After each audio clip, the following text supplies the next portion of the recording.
मेरी सारी सुन ली पर दो शेर सुना के तो मैं इजाजत बड़ी बढ़िया शायरी सुनी दो शेर बिस्मिल्लाह गजल कि चुप दे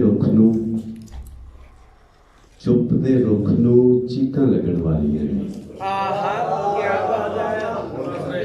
बहुत अच्छा है चुप दे रुख नू चीकां लगन वालियां ने चीकां लगन वालियां ने बस हुण इश्क नू लीकां लगन वालियां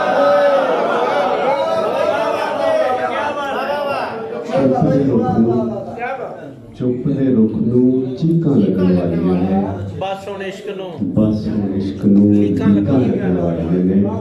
ते खारा पानी अख दे कंढे खोरेगा खारा पानी अख दे कंढे खोरेगा लम्मियां यार टीका लगन वालियां